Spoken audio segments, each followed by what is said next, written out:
கர்த்தரும் இரட்சகருமாகிய இயேசு கிறிஸ்துவின் நாமத்தினாலே யாவருக்கும் வாழ்த்தலை தெரிவித்துக் கொள்கிறேன். பெரிய சாலையின் அருகிலே அமைந்திருந்த ஒரு வீட்டிற்கு ஒரு உறவினர் வந்தார். அந்த உறவினர் அந்த வீட்டு அம்மாவுடன் பேசிக் கொண்டிருக்கும் போது வாகனங்கள் எழுப்பும் ஒலியை அவரால் தாங்க முடியவில்லை. குறிப்பாக நம்முடைய நாட்டிலே வாகனங்கள் ஒலி எழுப்பிக் கொண்டேதான் போகும். அவை போகும்போதும் வரும்போதும் கேட்கும் ஒலியை விட அவை எழுப்புகிற ஒலிகள் அதிகமாக இருக்கும். இந்த அம்மாவுடன் இவர் பேசிக் கொண்டிருக்கும் போது கடந்து செல்லும் ஒவ்வொரு வாகனங்கள் எழுப்பும் சத்தத்தினாலே அந்த அம்மாவோடு சரியாக பேச முடியவில்லை. அப்பொழுது அவர், எப்படித்தான் இந்த இடத்திலே நீங்கள் வசிக்கிறீர்களோ, வீடு நல்ல வசதியாக இருக்கிறது, ஆனால் இந்த வாகனங்களின் இறைச்சலினாலே நீங்கள் எப்படி தூங்க முடிகிறது? ஒவ்வொரு கனரக வாகனமும் அவை எழுப்பும் ஒலி நாம் மற்ற எந்த காரியத்தையும் பேச விடாதபடிக்கு தடுக்கிறதே, நீங்கள் ஒருவருக்கொருவர் எப்படி பேசிக்கொள்வீர்கள் என்று பேசிக் கொண்டிருந்தார். அப்பொழுது அந்த அம்மா, இதெல்லாம் பழக்கமாகி விட்டது ஐயா, கொஞ்ச நாள் பழக்கமாகி விட்டால் அதை தாண்டி நம்மால் நன்றாக தூங்க முடியும் என்று சொல்லிக் கொண்டிருந்தார். அப்பொழுது அவர் திடீரென்று பேச்சை நிறுத்திவிட்டு, இருங்கள், குழந்தை அழுகிறது என்று வீட்டுக்குள்ளே சென்று அங்கே தொட்டிலில் தூங்கி கொண்டிருந்த ஒரு குழந்தை விழித்து லேசாக சிணுங்கியது. அதை தூக்கி கொண்டு வந்தாள். இவர் ஆச்சரியப்பட்டு, இந்த சத்தத்துக்கு நடுவிலே குழந்தை அழுகிற சத்தம், அது சிணுங்குகிற சத்தம் உங்களுக்கு எப்படி கேட்டது என்று கேட்டார்.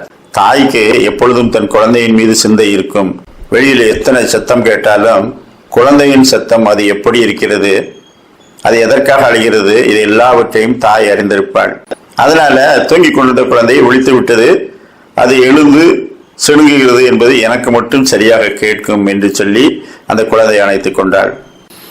இன்றைக்கு உலகத்தில் அநேக காரியங்கள் இருந்தாலும் தேவன் தம்முடைய பிள்ளைகள் மீது கண்ணோக்கமாயிருக்கிறார்.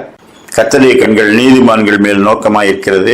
அவருடைய செவிகள் அவர்களுடைய கூப்பிடுதலுக்கு திறந்திருக்கிறது. இயேசு கிறிஸ்துவின் இரத்தத்தினாலே பாவ மன்னிப்பாகிய ரட்சிப்பை பெற்றுக்கொண்ட ஒவ்வொருவரும் நீதிமான்களாக்கப்பட்டிருக்கின்றோம். நம்முடைய கூப்பிடுதலுக்கு அவருடைய செவிகள் எப்பொழுதும் திறந்திருக்கிறது. நம்முடைய விண்ணப்பங்களை கேட்டு பதில் அளிக்கும்படிக்கு கர்த்தர் எப்பொழுதும் விழித்திருக்கிறவராயிருக்கிறார். எனவே அவர் மேல் நம்பிக்கையாயிருப்பவர்கள் பாக்கியவான்கள். ஏசாயா 49:15, ஸ்திரீயானவள் தன் கற்பத்தின் பிள்ளைக்கு இறங்காமல் தன் பாலகனை மறப்பாளோ? அவர்கள் மறந்தாலும் நான் உன்னை மறப்பதில்லை, இதோ என் உள்ளங்கைகளில் உன்னை வரைந்திருக்கிறேன். கர்த்தர் 1000 படைப்புகளை படைத்திருக்கிறார்.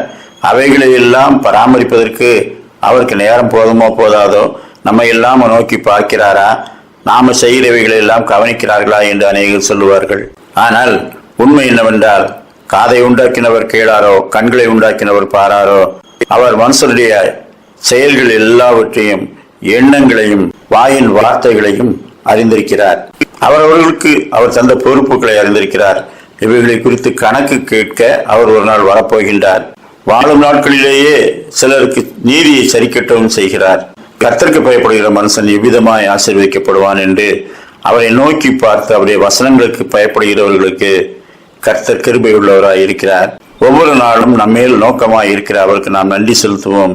ஒவ்வொரு நாள் பிறக்கும் போதும் புதிய கிருபையை, புதிய இரக்கத்தை அவர் தருகிறார் என்ற நம்பிக்கையோடு அந்த நாளை நாம் துவங்குவோம். கர்த்தர் தாமே அப்படிப்பட்ட நல்ல சிந்தனைகளை இந்த நாளிலும் நமக்கு தந்தருள்வாராக. ஆமேன்.